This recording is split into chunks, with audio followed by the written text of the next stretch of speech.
Hello everyone, welcome back to the channel. তো অত্যন্ত দুঃখের একটি নিউজ।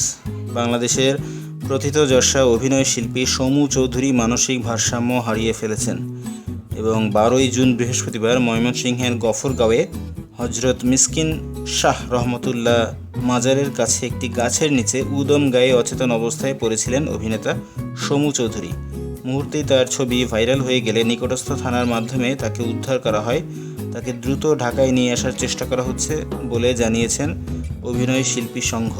অভিনয় শিল্পী সংঘের সাধারণ সম্পাদক রাশেদ মামুন অপু বলেছেন, সমুদা মানসিক চাপে এমনটি করেছেন। এর আগেও এমন ঘটনা ঘটেছিল। আমরা সমুদাকে নিকটস্থ থানার প্রশাসনের মাধ্যমে মাজারের ওখান থেকে উদ্ধার করে নিরাপদ হেফাজতে নিয়ে এসেছি। ঢাকা থেকে আমাদের একটি দল যাচ্ছে, যত দ্রুত সম্ভব তাকে ঢাকায় এনে চিকিৎসার ব্যবস্থা করছি। তো এটা কিন্তু খুবই ভালো একটা বিষয় যে অভিনয় শিল্পী একজনের বিপদে অভিনয় শিল্পী সংঘ পাশে দাঁড়িয়েছে, দর্শকরা তার পাশে দাঁড়িয়েছে।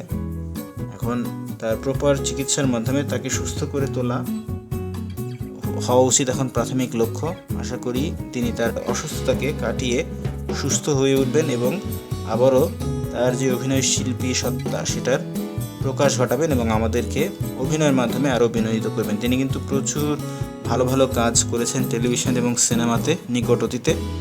এটা বলার অপেক্ষা রাখে না যে তিনি বাংলাদেশে পার্সপেক্টিভে একজন ভালো অভিনেতা, যিনি সময়ের সাথে সাথে বিভিন্ন চরিত্রকে আলোকিত করেছেন। সমু চৌধুরীর সর্বাঙ্গীন সুস্থতা কামনা করি এবং আশা করব তিনি খুব দ্রুতই এই চ্যালেঞ্জ কাটিয়ে উঠবেন। এই যে পরিস্থিতি এখন যাচ্ছে তার এবং তার পরিবারের উপর দিয়ে, সেটাকে কাটিয়ে তিনি সুস্থ হয়ে আবারও আমাদের মাঝে ফিরে আসবেন, এই কামনা থাকলো। আমাদের ভিডিও যদি ভালো লেগে থাকে অবশ্যই লাইক করবেন, শেয়ার করবেন। আমাদের চ্যানেলে যদি নতুন হয়ে থাকেন অবশ্যই সাবস্ক্রাইব করবেন। কথা হবে পরবর্তীতে অন্য কোনো ভিডিওতে। সেই পর্যন্ত ভালো থাকুন।